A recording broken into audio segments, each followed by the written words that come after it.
Bab 26. Kaum sinis dan kaum skeptis.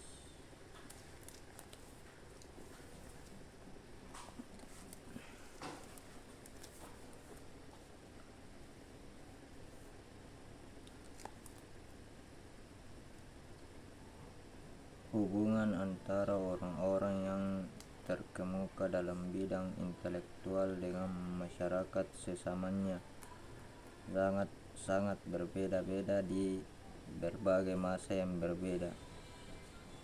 Pada masa-masa yang baik, hubungan mereka sepenuhnya selaras dengan lingkungannya. Mereka sudah barang tentu mengajukan saran-saran pembaharuan yang menurut mereka perlu. Sementara mereka pun yakin bahwa saran-saran itu akan disambut baik dan mereka tidak membenci dunia tempat mereka hidup, sekalipun dunia itu belum mengalami pembaharuan.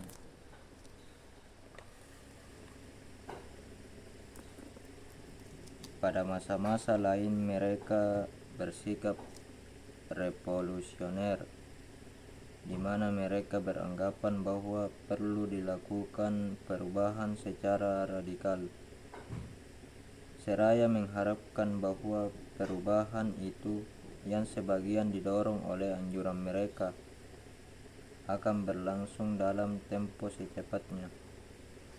Namun di masa-masa lainnya lagi mereka berputus asa terhadap dunia, dan kendati pun mereka tahu apa yang diperlukan, mereka merasa kehilangan harapan bahwa anjurannya akan bisa terlaksana. Perasaan ini gampang tenggelam ke dalam sikap putus asa yang lebih mendalam, yang akan memandang hidup di muka bumi ini pada dasarnya buruk, dan beranggapan bahwa kebaikan hanya bisa diperoleh dalam kehidupan di akhirat atau di dalam transfigurasi mistik. Di sejumlah masa, semua sikap demikian itu diambil oleh berbagai orang yang hidup pada zaman yang sama.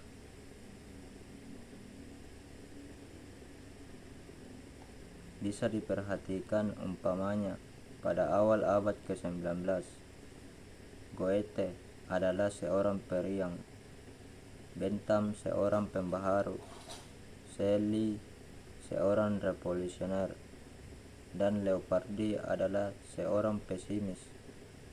Namun pada kebanyakan periode terdapat suatu nada umum yang berlaku di antara para penulis besar.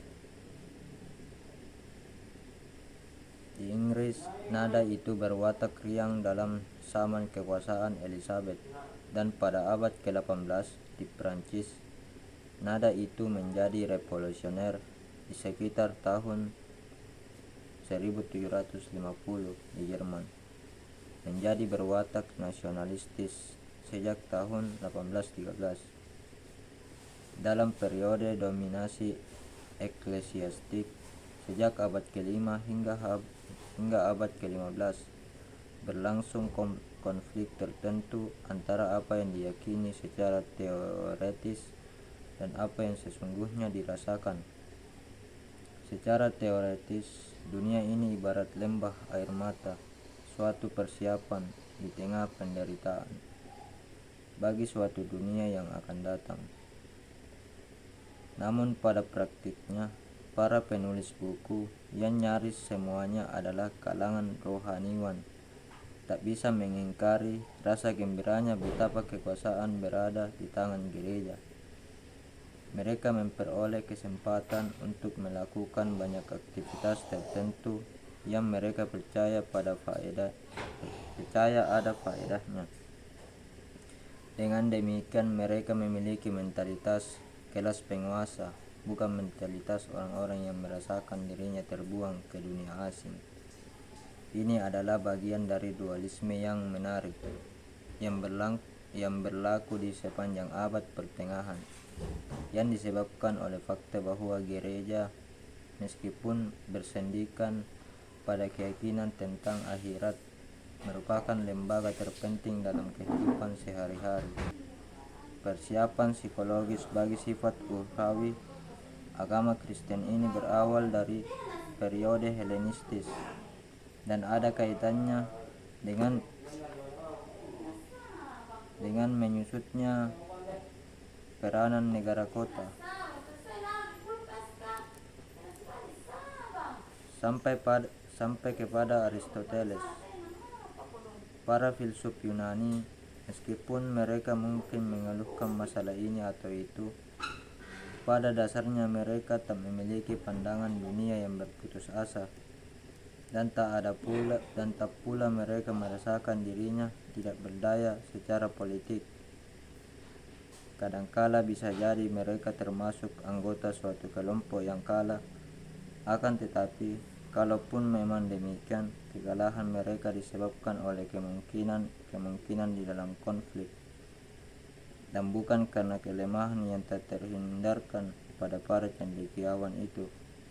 Bahkan mereka yang seperti Pythagoras dan Plato yang dalam suasana batin tertentu mengutuk dunia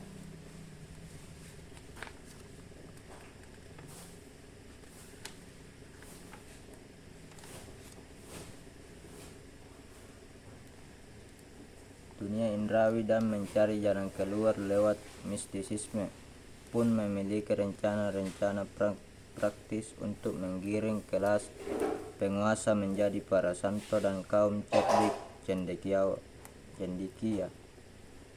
Ketika kekuasaan politik beralih ke tangan orang-orang Makedonia, para filsuf Yunani pun sudah sewajarnya menyingkir dari politik dan lebih mencurahkan diri pada masalah keutamaan atau keselamatan individu. Mereka tak lagi menanyakan bagaimana manusia bisa menciptakan negara yang baik. Yang lebih mereka pertanyakan adalah bagaimana manusia bisa tetap luhur di dalam dunia yang durjana atau berbahagia di dalam dunia yang syarat derita. Benar bahwa perubahan itu hanyalah menyangkut soal tarafnya. Masalah-masalah demikian itu tadi sudah pernah dipertanyakan sebelumnya, dan kaum Stoa nantinya selama sekian waktu kembali mengarahkan perhatiannya pada politik Romawi, bukan politik Yunani. Tetapi perubahan itu bagaimanapun juga tetap nyata, dengan mengecualikan filsafat stoicisme sampai derajat tertentu. Di sepanjang periode kekuasaan Romawi, pandangan mereka yang biasanya mencurahkan pikiran dan perasaan secara serius menjadi kian subjektif dan individualistis, hingga akhirnya Kristianitas mengembangkan suatu asas tentang penyelamatan individu yang mengilhami semangat pewartaan agama dan melahirkan gereja. Sebelum hal itu terjadi, tak ada satupun lembaga yang kepadanya para filsuf bisa memberikan kesetiaannya sepenuh hati, dan karenanya tak ada saluran yang layak bagi rasa cintanya yang sah terhadap kekuasaan. Karena alasan inilah para filsuf dalam periode Helenistis sebagai manusia menjadi lebih terbatas jika dibandingkan mereka yang hidup di saat negara kota masih bisa mengilhamkan kesetiaan. Mereka memang masih berpikir, sebab mereka tak bisa untuk tidak berpikir. Namun jarang sekali mereka berharap bahwa pemikirannya akan membuahkan pengaruh bagi kehidupan sehari-hari. Terdapat 4 mazhab filsafat yang didirikan di sekitar zamannya Alexander. 2 di antaranya yang paling terkenal, mazhab Stoa dan mazhab Epikurean, akan menjadi pokok bahasan dalam bab selanjutnya.